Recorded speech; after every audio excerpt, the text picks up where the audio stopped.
Times monthly roundup of planning and heritage in the area. Now, Tim, some announcements from the central government. What's going on there?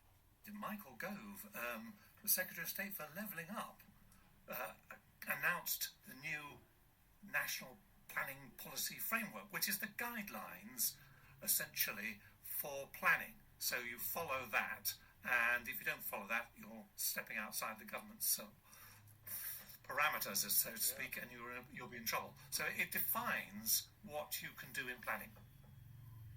Right. Okay. And what did they say? Was it helpful? Well, it was all a bit puzzling, really. It's slightly ambiguous. On the one hand, what Michael Gove was saying was that the green belt is sacrosanct and councils don't have to change boundaries and they don't necessarily have to build on green belt. But on the other hand, of course, the government are still expecting local authorities to have plans which will engage with the national target of 300,000 houses per year. And St Albans got a special mention. Not in a good way, I gather. Well, I'm afraid not in a good way. No, St Albans was singled out amongst a few other authorities for not having a local plan, because our local plan is the oldest in the country, and it's the local plan which defines the areas where you can build, basically. That's what it's about, the most important part of it.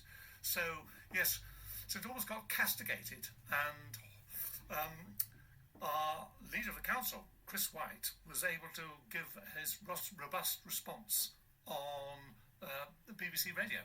So St Albans in the news, but not for good reasons. But Chris White was able to say, look, the government do have the timetable for our local plan and we're pushing ahead, and we've finished off the compulsory consultation of Section 18 and we're moving on to Section 19 and so on. So it's probably not as bad as it appeared, but I guess what Michael Gove was trying to do was to just push things along a little bit faster. Yeah. There are problems, of course, with the local plan, and people have been hanging back, waiting for the NPPF, hoping that he would change what's called the standard method, which is the way the government calculate how many homes each council needs to build. But he's not done that. Yeah, so, and that means that leaves the basis of our local plan intact, doesn't it? Because the council decided to go with those targets, even though they didn't agree with them, basically. That's right. It does, because of the ambiguity, it opens up a situation where I think there's going to be a lot of protest and campaigning against any building on the green belt, yet at the same time, the council here are in a dilemma because 80% of the land in the City and District Council of St Albans is green belt. Yeah. And how they meet the housing needs without going into the green belt, well, it's not really feasible. So this is going to open up a lot of debate and confrontational debate, I'm afraid, about what you protect and what you don't.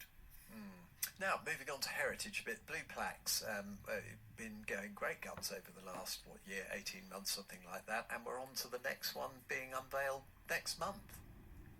Well, Nick, yes, as you know, I'm prejudiced here because I chair the Blue Plaques St Albans group, so I'm bound to say nice things about it. But yes, we've got 10 blue plaques up now. The last one went up to Arthur Melbourne Cooper, one of the founding fathers of cinema in the UK. In particular, he had a base of what is now the Odyssey, and that's where his blue plaque went up. But we've got a new blue plaque coming up soon on the 23rd of February, which is a Friday, and it's to someone called Betty Entwistle. Now, I have to confess, I had not heard about Betty Entwistle until we started the blue plaques searching for nominations. Now, Betty was the first female town clerk in England, and then when the City and District Council was formed, she became the first chief executive. So she's a role model for female empowerment. And what's really good about the 23rd is that we're having our local MP, Daisy Cooper, another role model for female empowerment, coming to be the guest of honour. So that's on the 23rd at 1 o'clock. All the public are welcome to come along. I hope it's a nice day. And the plaque will go up on what is now the Saint and Sinner, which was a house built for a mayor a long time ago, 18th century, called the Grange. Lovely building right in the centre of St Peter's Street. Yeah, and you can always pop in for some refreshment afterwards, I guess, at the Saint and Sinner, right? So I would imagine Macmillan's, who are very kindly sponsoring the plaque, will be delighted if people there adjourn to their hostelry. Yes. Now, an iconic building for St Albans residents, iconic but not always loved, Telford Court. That's the you might call it skyscraper. It's a fairly small one as they go, but skyscraper that's just down on sort of junction of Alma Road and London Road. What's going to happen to that, Tim? Do we know? Well, you may remember last year it got earmarked for demolition. And one of the first concerns was, of course, to be able to move the people who were living there, find them appropriate accommodation. And that's been going on throughout the year. The plan will be that it will get demolished in 2024, this year.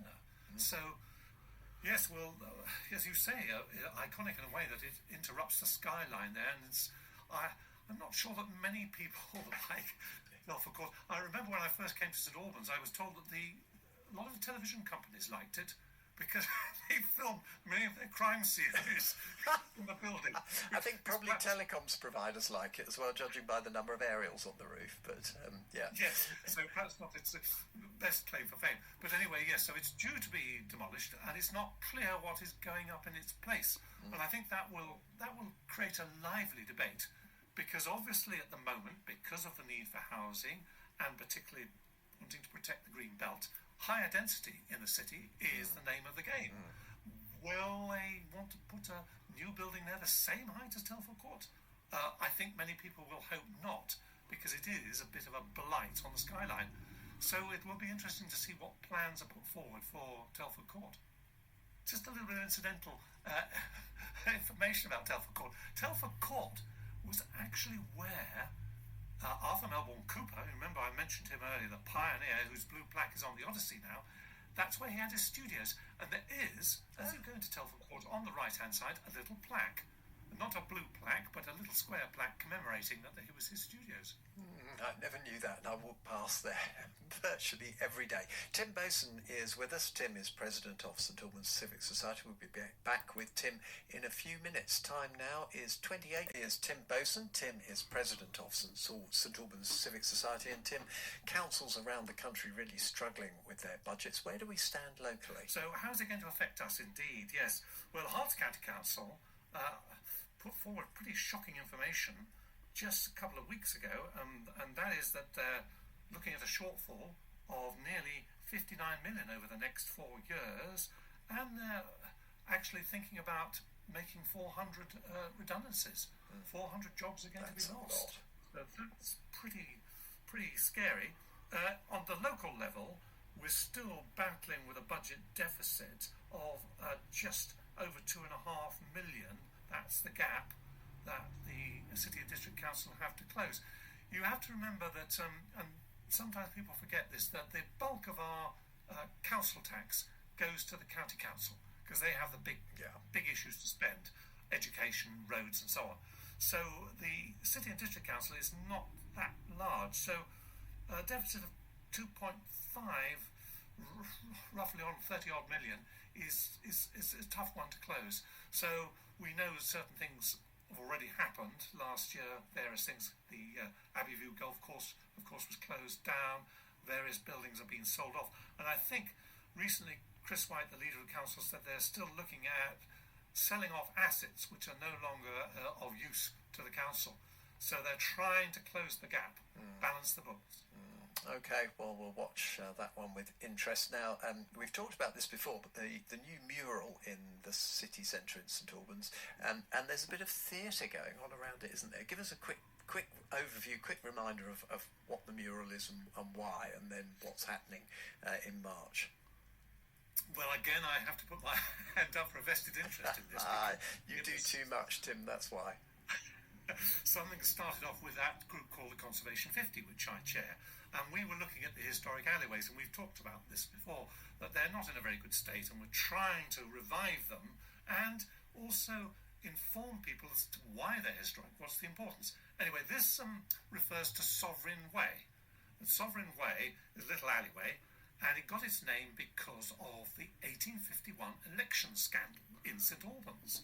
The election scandal essentially was that the MP, who was a Liberal at that time, standing for it, got paid to get people to vote for him as corruption. Right. And Sovereign Way was because you went into House at Sovereign Way, you went and voted for, well, you went up and said, I'm going to vote for Jacob Bell, who was the candidate, and you were given 5 sovereigns. Or, in fact, it was, you weren't given them, you took them off the table while the agent turned his back to you. Anyway, the Conservative candidate, or Tory as he was then, complained about this in the House of Commons, and an inquiry was set up eventually. Initially, this amuses me because initially it was at Westminster and they couldn't get any witnesses because they'd all either gone on holiday or been bribed to stay away. They came to St Albans and they sat in the courtroom, which of course is now in the Museum and Gallery. They sat in there and had the inquiry, called lots of witnesses, came to the conclusion that two-thirds of the electorate, and it was a very small electorate because you have to remember at that time only men of a certain income could vote. They decided that two-thirds of the electorate had been bribed, and quite a few women had been bribed, actually, bribed to persuade their husbands to vote. So they realised that, and we have to recognise also, I think, at that time, that there was pretty much corruption going on in a lot of places. So St Albans was going to be made an example. And they decided that St Albans would lose its MP for over 30 years. So we lost our representation in Parliament for this corruption. And we're going to see the mural then sort of depicts those scenes, does it? The mural depicts that with Jacob Bell's there and his 2 agents, and one of the witnesses on the left-hand side, the female witnesses is there and beautifully dressed up. Anyway. To get to the point, we've got an information panel that is going up, which will explain to people what went on. Because you can walk, you can walk down there without this and say, well, what's all this mural about? What's going on? So it's going to explain that. But we thought, along with the St Albans Hertfordshire Architecture and Archaeological Society and the museum, we would do an event. And the event essentially is to reenact the final parts of the inquiry. So we'll hold it in the courtroom. It'll be 7 to 8 o'clock on the 26th of March. Public will be welcome to come and they can see what actually happened. They'll hear the words of the chief sitting judge about what took place, and there'll be witnesses and someone speaking for the prosecution and someone for the defence and so on. So it'll just be a nice little bit of enactment, and everyone's welcome to come in appropriate 19th century costume. I'm hoping that I can go in a top hat. I really want to get my top hat on. Tim, I'm sure that'll be a huge draw. Tim Boson, President of St Albans Civic Society, with us on Mix Mornings, and we'll look forward to that event a lot. We're looking forward to Emily Sandé